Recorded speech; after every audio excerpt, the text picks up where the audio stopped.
6:18 p.m., Bozeman, Montana. The heater clicked on and off like it couldn't decide if the cold had earned its place. She's a burden. We can't keep doing this. The words slipped through the thin wall as easily as the winter air did. I stood still in the narrow hallway, one hand resting on the doorframe, the other holding a folded envelope I hadn't meant to open yet. The house smelled faintly of stew and pine cleaner. Somewhere a floorboard creaked. I didn't move. Burden, I thought, letting the word settle without pushing it away. I had learned not to rush reactions. Rushing only helps people who want answers before you're ready to give them. I listened as the voices softened, as if kindness could be layered back on after damage was done. Chairs shifted. Someone sighed. The heater clicked again, louder this time. I felt the familiar steadiness in my chest, the one that arrives when something you've sensed quietly finally names itself. I looked down at what I was holding, not one envelope, but several, tucked together by habit. Paid utility statements, a receipt for last month's insurance, a confirmation email printed and folded just right. The paper was warm from my palm, the ink dark and precise. So this is how it sounds, I thought, after everything is handled. I didn't step forward, I didn't clear my throat. Silence can be a doorway if you let it be. The voices on the other side lowered further, plans forming in the space where my consent should have been. I slid the envelopes together and pressed their edges flat with my thumb, feeling the calm weight of them align. All right, I told myself, now I know. I turned back toward the room I'd been using, the floor cool beneath my feet, already thinking about what needed to be gathered next. 6:41 p.m., Bozeman, Montana.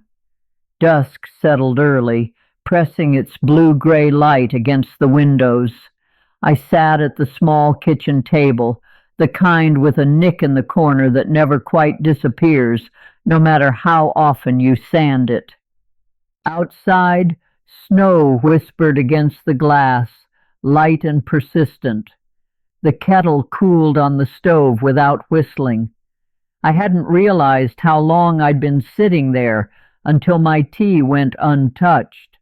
I felt calm, strangely so. Not numb, not shaken, just clear. Clarity doesn't arrive loudly, I reminded myself. It shows up after the noise finishes talking. The word burden replayed once more, then lost its edge. I had carried heavier things than other people's impatience. Winters here teach you that weight isn't always visible. Roofs hold snow quietly. Rivers keep moving under ice.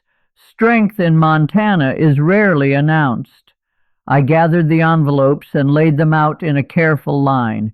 Electric, water, property tax, insurance, each marked paid, each dated. The house hummed softly as if acknowledging the order I'd restored. I smoothed one corner that didn't need smoothing. Habit has its comforts. They think they're supporting me, I thought, that I'm being kept afloat. The idea was almost gentle if it hadn't been so wrong. I looked around the kitchen, the solid cabinets, the repaired window seals, the new furnace installed 2 winters ago without discussion. I'd handled those things quietly, the way I handled most things. No announcements, no thanks required. From the living room came the low murmur of voices again, careful now, planning.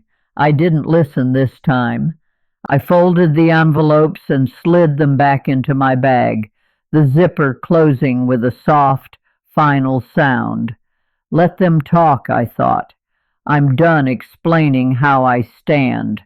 I rose, turned off the light, and felt something settle into place, steady, deliberate. 5:12 a.m., Gallatin Valley, Montana. Morning came thin and pale, the mountains holding their breath. Long before anyone spoke about burdens, my days began this way: coffee before light, numbers before noise. I married young and learned early that comfort lasts only as long as someone is paying attention. My husband believed in work that showed. I believed in work that held. Between us, we built a life that didn't sparkle, but it stayed. We bought land when it was cheap because it was inconvenient. Wind-swept acres with no promises except time. While others chased quicker returns, we read clauses, renewed leases, and kept receipts in neat stacks. I learned to read contracts the way ranchers read clouds slowly, looking for what wasn't obvious. When he passed, people suggested I simplify, sell, downsize, let someone else manage things. I nodded, thanked them, and kept my ledgers. Grief sharpened my habits. I separated accounts, titled assets carefully, and set aside reserves no one knew about because no one asked. Silence keeps its own counsel, I learned. Years went by. The house was repaired when it needed it, not when it looked good. Taxes were paid early. Utilities never lapsed. I kept my routines modest on purpose. Same coat, same table, same calm answers. People mistook that for limitation. I didn't correct them. There is safety in being underestimated, especially for a woman who prefers accuracy to applause. So when voices behind a wall decided I was a burden, it didn't surprise me. It clarified something I'd known for decades. I hadn't survived by being carried. I'd survived by carrying quietly, consistently long after others stopped looking. 9:47 a.m., Gallatin Valley, Montana. Confidence arrived wearing borrowed certainty. Tyler Parker came into my days gradually, the way people do when they believe they're helping. He spoke with ease, laughed at the right moments, and carried himself like someone used to being listened to. Introduced as practical, he treated that word like a credential. Practical meant quick answers. Practical meant fewer questions. At first he was polite, asked how I was feeling, commented on the weather, complimented the house as if it were something I'd inherited rather than maintained. When bills came up, he waved a hand. "We'll figure it out," he said, already assuming the role. I noticed how often he said "we" when he meant I. The red flags were small enough to ignore if you weren't watching closely. Tyler summarized instead of explaining. "Standard stuff," he'd say, tapping envelopes without opening them. When I asked for details, he smiled, patient, indulgent. "You don't need to worry about that," he added. "It's handled." Handled is a word that hides a lot. He spoke about money as if it were a problem to be managed, not a responsibility to be accounted for. Suggested consolidations I hadn't requested. Delays framed as favors. He filled silences quickly, as though quiet made him uncomfortable. I let him. Silence invites people to reveal what they assume is already true. Once, when I corrected him gently, his smile tightened, just for a moment. "Trust me," he said, firmer now. I nodded, not in agreement, but acknowledgement. Trust doesn't ask like that. By the time I heard myself described as a burden, Tyler already believed he understood my limits. That belief didn't come from knowing me. It came from deciding I wouldn't object. 2:18 p.m., Gallatin Valley, Montana. The first betrayal wore a helpful smile. It began with mail that arrived already opened. Not all at once, just one envelope here, another there. Tyler would set them neatly on the counter, stacked as if order excused intrusion. "I sorted the important ones," he said, casual. "Saved you the trouble." I thanked him. Courtesy can be a habit you don't question until it's used against you. When I asked where a statement had gone, he answered quickly. "Nothing urgent," he said. "Same as last month." He spoke as if familiarity replaced accuracy. I noticed how his answers grew shorter when I paused to think. Speed, I've learned, often hopes to outrun scrutiny. Later that afternoon, a notice arrived late creased, like it had been handled more than once. I read it slowly. A payment confirmation, paid early, not by me. The amount was correct. The timing was not. "I took care of it," Tyler said when I asked. "You shouldn't have to worry about these things." These things, bills, accounts, decisions that carried my name. "You used my account?" I asked. He shrugged, smiling. "We're family," he said. "It's easier this way." Easier is another word that closes doors. I stood at the sink while he spoke, the window open to cold air, the mountains steady in the distance. My hands didn't shake. That surprised me. What settled instead was something firmer recognition. Access had moved without permission, not stolen, assumed.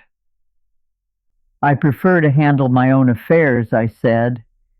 He laughed lightly. "You've got enough on your plate," he replied. "Let me help." Help doesn't take first and explain later, I thought. That was the first time my name traveled without me, and the first time I understood how quietly authority can be misplaced. 3:41 p.m., Gallatin Valley, Montana. The second betrayal arrived wrapped in reassurance. It started with calls I never received. A utility company thanked Tyler for confirming changes. The insurance office asked if I was comfortable with the adjustment. Their voices were polite, practiced, already moving past me. When I said I hadn't agreed to anything, there was a pause. Then softly, "Your representative approved it." Representative, the word settled wrong. I asked Tyler about it that evening. He didn't deny it. "I'm just streamlining," he said, leaning in the doorway like this was a favor. "You get overwhelmed. I'm helping you breathe." He smiled, gentle enough to seem kind. "I didn't ask," I replied. He waved a hand. "It's temporary until things stabilize." Temporary is a word people use when they don't plan to give something back. Paperwork began arriving addressed to me, answered by someone else. Notices summarized. Choices framed as updates. My signature appeared where consent should have been requested. Digital, neat, unfamiliar. I studied one page twice, then a third time. Authorization confirmed, it read. Confirmed by whom? When I asked for originals, Tyler's tone softened. "They're complicated," he said. "No need to stress." Stress is what people name curiosity when it threatens their comfort. That night, the wind pressed against the house, steady and cold. I laid the paid bills on the table, every one of them, traced back to accounts I had opened long before Tyler knew my name. The numbers were right. The access was wrong. "You trust me, don't you?" he asked, quiet now. I looked at him, then at the mountains beyond the window, unchanged, unhurried. Trust isn't the same as permission, I said. He didn't answer. He didn't need to. The pattern was clear. Authority hadn't been taken with force. It had been edited line by line until I was being managed inside my own life. 6:58 p.m., Gallatin Valley, Montana. The third betrayal arrived without disguise. Dinner sat untouched between us, steam fading from plates I'd cooked out of habit. Tyler cleared his throat the way people do when they've already decided the outcome. "We need to talk about next steps," he said, eyes fixed on the table, not me. I waited. He slid a single page forward, typed, confident, final. "It's better if I handle finances entirely," he continued. "Bills, accounts, decisions. You won't have to worry anymore." He looked up then, measuring my reaction. "You've done enough." Enough. The word landed heavier than he expected. "I didn't agree to this," I said. He sighed, patient in the way people are when they believe resistance is temporary. "Eleanor, this is for everyone's sake. You're a burden." He said it softly, as if softness could dull the blade. "We can't keep doing this." The house went quiet. Even the clock seemed to hesitate between seconds. I felt the paid bills in my bag, thick, familiar pressing against my leg. So this is the line, I thought. Not inconvenience, not exclusion, erasure.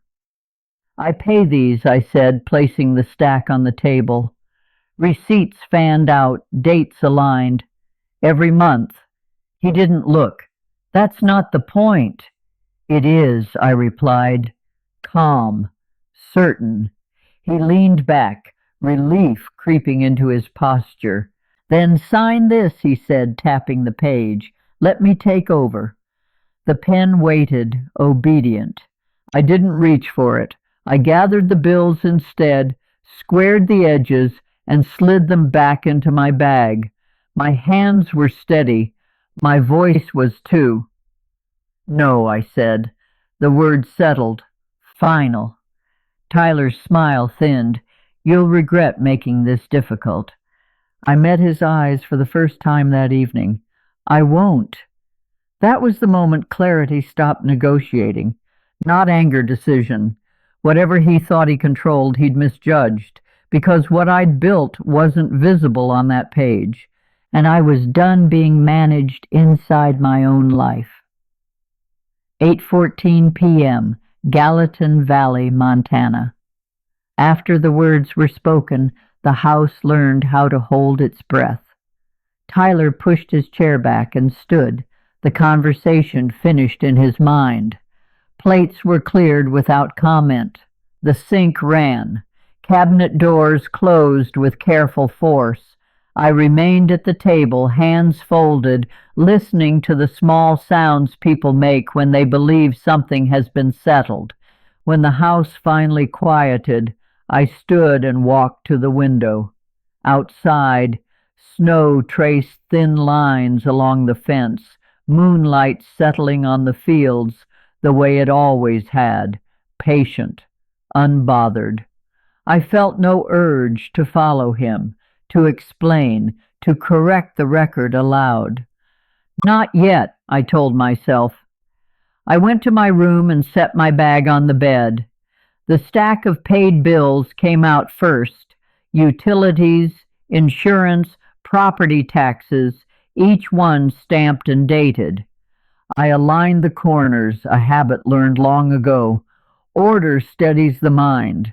I added a small notebook, open to a page already marked with names and dates.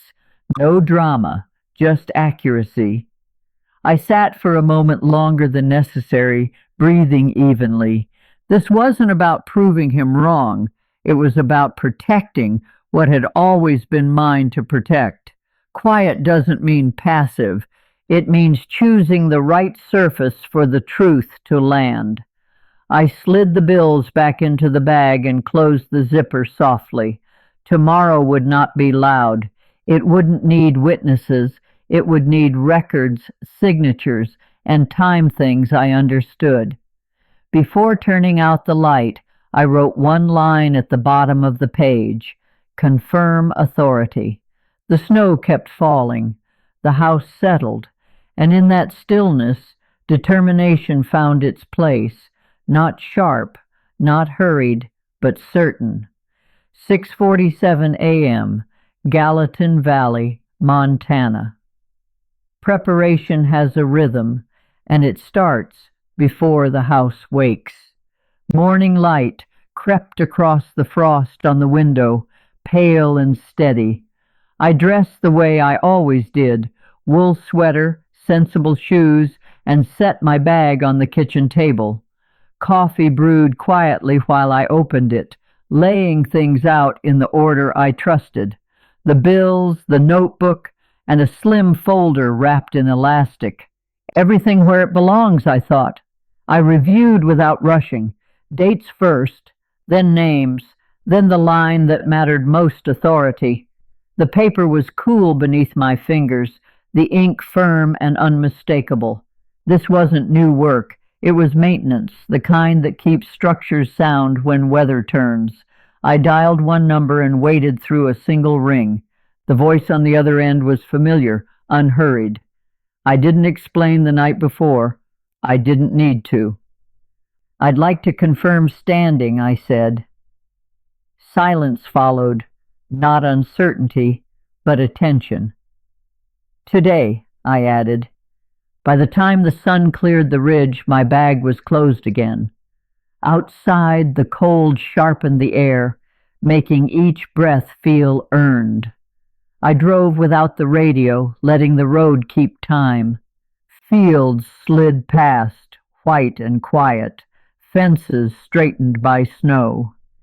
Inside the office, the smell of paper and old wood settled me. I placed the folder on the desk and opened it to the tab already marked. No speeches, no defenses, just facts laid flat. The pause that followed told me everything. Recognition has a sound, a soft exhale, a careful turn of the page. "That's sufficient," the voice said at last. "We'll proceed." I nodded once. Preparation doesn't argue. It advances. As I stepped back into the cold, one thought stayed with me, calm and exact. Assumptions end where records begin. 11:12 a.m., Gallatin Valley, Montana. The turn comes quietly. The house sounded different when I returned, not louder, just alert. Heat clicked through the vents, wood settling as if it had something to say.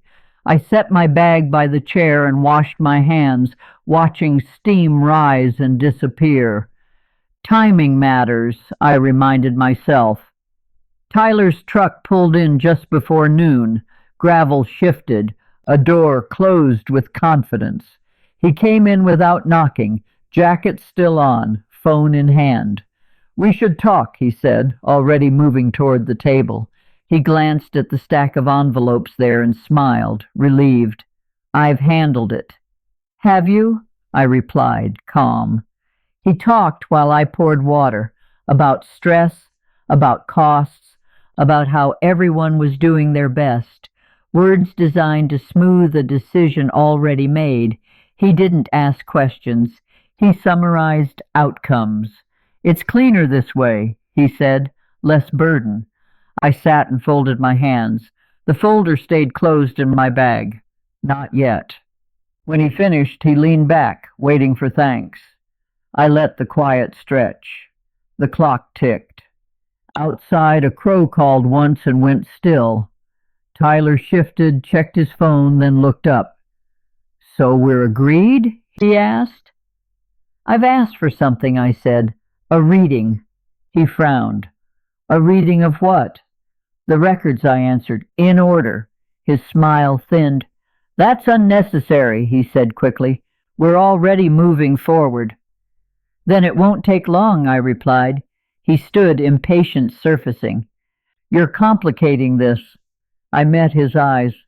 "No," I said softly. "I'm clarifying it." The doorbell rang. Tyler froze. The sound lingered, clean and exact. I stood and picked up my bag. This is the moment, I thought, not loud, not rushed. I opened the door. 12:07 p.m., Gallatin Valley, Montana. When the record is opened. The lawyer stepped inside with the cold still clinging to his coat. He didn't look around the room for approval. He looked at me. I nodded once. That was enough. Tyler straightened, irritation masked as politeness. "This won't take long," he said, already assuming the ending. "We're aligned." The lawyer set his briefcase on the table and opened it with care, paper against wood, a sound I'd trusted my whole life. "We'll begin," he said evenly, and pulled out a slim folder. Dates faced up, tabs aligned. Nothing hurried. He read without commentary, facts only. Ownership records, payment histories, trust instruments executed years earlier. As the words settled, the room grew smaller. Tyler's confidence thinned with each page. "Utilities, taxes, insurance," the lawyer continued, "paid in full, continuously, by Ms. McCall." He paused, turned a page. "Additionally, the mortgage obligations on this property and two adjacent parcels were satisfied over a decade ago, funds sourced from accounts held solely in her name." Tyler laughed once short, disbelieving. "That's not possible," he said. "She doesn't—" The lawyer raised a hand, not to stop him, but to proceed. "It is recorded," he said. "Filed, verified." I spoke then, my voice steady. "Every bill you called a burden," I said, "was paid by me." Silence reorganized the room. Tyler's eyes dropped to the papers, then lifted toward me, searching for a version of me that fit his story. He didn't find it. The lawyer closed the folder. "Authority rests with Ms. McCall," he said, "exclusively." I rested my palms on the table. The wood felt solid, familiar. "You thought you were carrying me," I said gently. "You were standing on what I built." No argument followed. Paper doesn't invite debate. It ends it. 12:24 p.m., Gallatin Valley, Montana. When the room chooses sides. The lawyer's words didn't echo. They didn't need to. Chairs shifted instead, small sounds, careful movements, the quiet language of people recalculating where to stand. Sunlight slid across the table, catching the edge of the papers as if to underline them. Tyler cleared his throat. "This is being misunderstood," he said too quickly. "We were talking about responsibility, about what's realistic." His eyes flicked toward the others, searching for agreement that didn't arrive. "Reality is documented," the lawyer replied calmly. He slid a single page forward, aligning it with the grain of the wood. "And it's settled." Tyler turned to me, voice lowered. "Eleanor, we can discuss this privately." Private is where assumptions hide, I thought. "We're discussing it now," I said. My tone didn't rise. It didn't have to. "Here is fine." A neighbor folded her hands. Another person leaned back, studying the papers instead of Tyler. The room had learned where to look. The stack of bills receipts I'd brought without fanfare sat beside the folder like a quiet witness. "You should have told us," Tyler said, frustration slipping through. "This affects everyone." "It does," I answered. "That's why it was handled properly." The lawyer spoke again, precise. "Operational decisions, payments, and ownership rest with Ms. McCall. Any further action requires her consent." The word consent settled heavily. Tyler opened his mouth, then closed it. His shoulders tightened. He nodded once, as if agreement could be borrowed after the fact. No one interrupted the silence that followed. I stood and smoothed my sleeve. "Thank you for coming," I said, complete and final. "We'll move forward." No one argued. Conversations resumed softly, reoriented around the truth now placed between us. As I stepped toward the door, the house felt unchanged, wood steady, light honest. Only the assumptions had moved, and they had nowhere left to stand. 3:41 p.m., Gallatin Valley, Montana. When confidence loses its audience. Tyler didn't leave right away. He hovered near the counter, phone in hand, posture stiff with purpose that no longer knew where to land. The room moved around him, voices lowering, chairs turning, eyes choosing different centers. Where he once stood at the middle of things, there was now space. A neighbor approached the lawyer quietly, asking about next steps. Another person turned to me, not for permission, but direction. "Should we keep the utilities as scheduled?" she asked. I nodded once. Yes, as usual. The words felt ordinary. Authority often does. Tyler tried to laugh with two people near the window. The sound arrived thin and went nowhere. One nodded politely and stepped away. The other checked their watch. Sunlight shifted across the floorboards, steady and indifferent. A folded notice appeared on the table, temporary reassignment of responsibilities, pending review. No announcement, no drama, just paper doing what paper does when accuracy matters. Tyler glanced at it, then at me, as if searching for an explanation he'd missed. "There's been a misunderstanding," he said, softer now. "Misunderstandings clear when records are read," I replied. He looked down. The room had already decided how much weight his words carried. Conversations continued without him, plans adjusting around facts instead of tone. The small social currents, who was asked, who was answered, shifted like a weather change you feel before you see. By the time the afternoon light thinned, Tyler gathered his things. No goodbye followed him. No one asked when he'd be back. I stood near the doorway and watched the valley stretch wide and patient beyond the glass. Consequences don't always arrive loudly. Sometimes they arrive as absence of deference, of shortcuts, of borrowed authority. As the door closed, a calm settled I recognized. Balance had returned, and with it the quiet knowledge that the hardest part was already behind me. 6:18 p.m., Gallatin Valley, Montana. When the body finally rests. The house felt different after everyone left, not larger or smaller, just settled. Evening light slipped through the west windows, catching the dust I hadn't noticed all day and laying it gently back down. I set my bag on the table and stood there a moment, listening to the quiet assemble itself, the tick of cooling glass, the distant call of a bird finding its place for the night. I poured a glass of water and sat, hands flat on the wood. Only then did I feel how tired I was, not from the meeting, but from the months before it. The careful listening, the patience, the choice to wait instead of defend. This is what release feels like, I thought. Not relief exactly, permission to exhale. I gathered the stack of bills and smoothed their edges, paid, filed, dated. They were ordinary papers again, no longer a shield.